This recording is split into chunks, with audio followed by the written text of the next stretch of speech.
আমাকে 5 বছর সময় দেন, পুরো দেশের শিক্ষা সিস্টেম চেঞ্জ করে দেবো ইনশাআল্লাহ। প্লে গ্রুপ থেকে প্লে গ্রুপ থেকে নিয়ে মাস্টার্স পর্যন্ত এমন শিক্ষানীতি প্রণয়ন করা সম্ভব যে আমাদের বাচ্চারা একদম প্লে থেকে মাস্টার্স পর্যন্ত বাংলা, ইংরেজি, অঙ্ক এবং জেনারেল সাবজেক্টগুলোর সাথে কোরআন হাদিসের একটা অপূর্ব সমন্বয়ে পড়াশোনা করবে ইনশাআল্লাহ। একা করে দিতে পারবো ইনশাআল্লাহ তাআলা। আমাকে এরকম 100 জন শিক্ষাবিদ দেন, 100 জন আলেম ওলামা দেন, একটা প্যানেল করে দেন, পুরো দেশের শিক্ষা চেঞ্জ করে দেওয়া যাবে ইনশাআল্লাহ। যাদেরকে রেখেছেন এদের মাথায় গোবর আছে, যাদেরকে রেখেছেন এদের মাথায় টাটকা গোবর আছে। বইপত্রগুলোর অবস্থা দেখেছেন? বইপত্রগুলো ঘাটাঘাটি করেছেন? সমকামিতা প্রমোট করছে আমাদের দেশের মধ্যে, ট্রান্সজেন্ডার প্রমোট করছে আমাদের দেশের মধ্যে, আমাদের বাচ্চা কাচ্চা কচি কাঁচা বাচ্চাদেরকে শারীরিক শিক্ষার নামে যৌন শিক্ষা দিচ্ছে। এগুলো আমাদের মুসলমানদের শিক্ষা? এটা চলতে থাকলে দেখবেন অচিরেই কোনো মানুষ বাচ্চাদেরকে স্কুলে পাঠাবে না, এটা অরুচি ধরে যাবে। তখন কি হবে? কোটি কোটি স্কুল, কলেজ, বিশ্ববিদ্যালয়ে খা খা করে পড়ে থাকবে, কেউ পাঠাবে না ওখানে। তখন মাদ্রাসার দিকে মানুষ ঝুঁকবে আরো বেশি। আমি তো দাবি জানাই উপরের লেভেল থেকে এমন একটা শিক্ষা ব্যবস্থা প্রণয়ন করা হোক যাতে আমার মাদ্রাসা গড়ার প্রয়োজনই না হয়।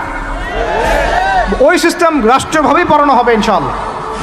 আপনি মালয়েশিয়ার দিকে তাকিয়ে দেখেন, আপনি এই যে ওয়েস্টার্ন কান্ট্রির মধ্যে অনেক কান্ট্রি আছে, অস্ট্রেলিয়ার মতো জায়গাতে আছে, ব্রিটেনের মতো জায়গাতে আছে, কোনো কোনো ক্ষেত্রে আপনি লেবাননকে দেখেন, ইয়েমেনকে দেখেন, জর্ডানকে দেখেন, কাতারকে দেখেন, সৌদি আরবিয়াকে দেখেন, অনেক কান্ট্রি আছে। ভালো কাজের তো প্রশংসা করতে দোষ নাই, দোষ আছে? এমনকি অনেক পশ্চিমা কান্ট্রিতেও একদম উপর লেভেল থেকে ইসলামিক সিলেবাস প্রণয়ন করা হয়েছে।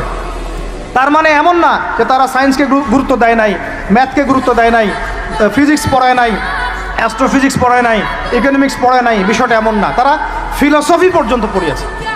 ঘাটাঘাটি করেন, অনলাইনে সব মজুদ আছে। এমন শিক্ষানীতি প্রণয়ন করা সম্ভব একদম প্লে থেকে নিয়ে মাস্টার্স পর্যন্ত। আমার ছেলে ইমামতিও করবে, এদিকে বিমানও উড়াবে ইনশাআল্লাহ।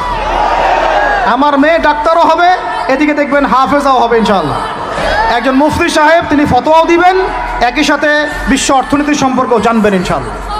একজন আর্মি অফিসার, তিনি যেমন সামরিক ক্ষেত্রে লিডার হবেন, তেমনি দেখবেন ফিকহের কিতাব মোতালা করে ফতোয়া দিতে পারছেন ইনশাআল্লাহ। এই যুগটা এটা কোনো মানে স্বপ্নের যুগ নয়, এই যুগটা ছিল এক সময়। বেশি দিন দূরে যেতে হবে না, আপনি 200, 300, 400 বছর পিছনে যান, দেখবেন মুসলমানরা এমন সোনালী যুগ পার করে আসছে। অতএব এগুলো কোনো গাল গল্প করছি না আমি, এগুলো বাস্তবে রূপান্তরিত করা অবশ্যই সম্ভব, আর হক সম্ভব, যদি এরকম কিছু মানুষের মধ্যে উদ্দীপনা থাকে, একটা সৎ সাহস থাকে, আমাদের উপর থেকে যদি একটা সহযোগিতা আসে এবং আমাদের মতো যারা ইয়াং তাদেরকে যদি মূল্যায়ন করা হয় ইনশাআল্লাহ।